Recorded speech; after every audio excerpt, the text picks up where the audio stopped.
What's up, everyone? Clear to be named later. Back at you. I'm G-Man.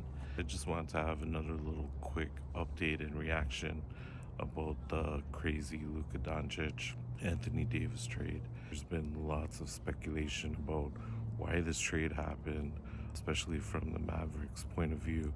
There's been a lot of, anticipation to Luka's return on Sunday to see how he looks after being out for so long.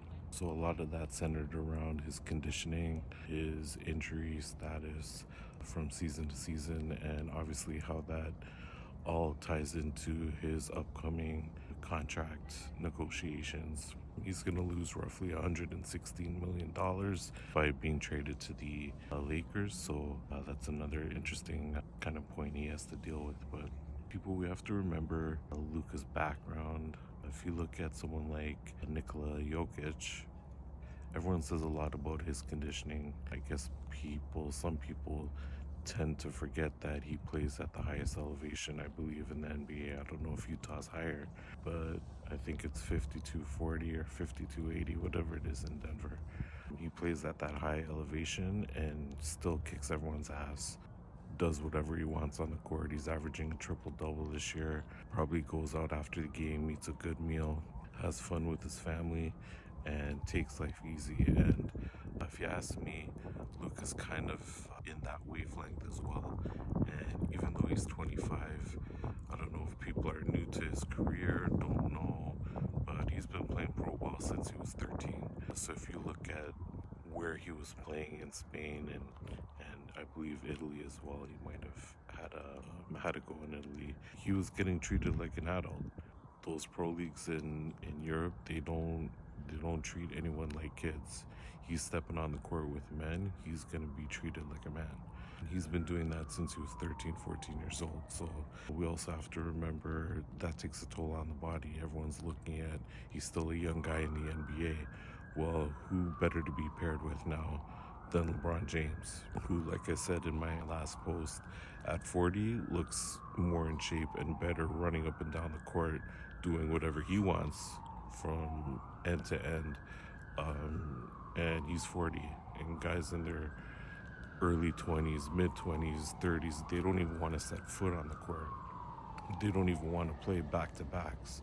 So why can't LeBron be a mentor to Luka? He said in the past that Luka's one of his favorite players, so why is it automatic that he might get traded? Hey, he might still get traded. Obviously, we've learned that anything can happen with all-stars, with superstars, so who knows, LeBron might still get traded. From what I've heard, from what I've read and seen, with updates, is that he wants to remain in LA, which I don't blame him.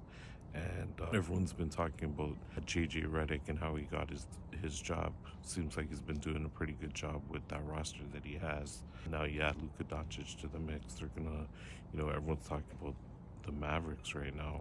Lakers are still gonna look good. Obviously, their future's secure if they can keep Luka and find a way for him to make up that money. And then again, from the Mavericks' point of view, this does look like a good trade. They probably did get short-ended on the return a little bit. They probably could have had some draft picks in there. But who knows, with the relationship between Nico Harrison and Rob Pelinka going back over 20 years, with Kobe Bryant, they're very close. They have a good working relationship. That's why the details never got released to anyone until the trade was done. So let's see what happens now. And like I said, everyone's talking about Luke's conditioning, and I know that's still a big part of it. A lot of work still has to be done. I'm not saying that it doesn't. He still has to put in that work. But I think this was a good move for both sides. Like I said, Mavericks are going to look really good with AD in the middle. They have a huge lineup with Derek Lively and Daniel Gafford involved there in that front court. Obviously, you have Kyrie, Klay Thompson. PJ Washington is very underrated in my mind. Really good player. So look out for the Mavs. They're in the 8th spot right now, but they could shoot up those standings and cause problems in the playoffs. Coming up next 2 days, trade deadline on Thursday, I believe, the 6th. The De'Aaron Fox trade was another big one. We'll leave it at that for now. We can get into that later. Thanks again for watching. Please continue to watch my updates, my regular posts, reels on TikTok, on Instagram, on YouTube. The links are all in my profile. Hope everyone has a really great day today. Enjoy whatever game you're watching. I'll be watching the Raptors Knicks game as well as the Leafs and Flames later on tonight. Peace, love to everyone, and I'll see you on the next one.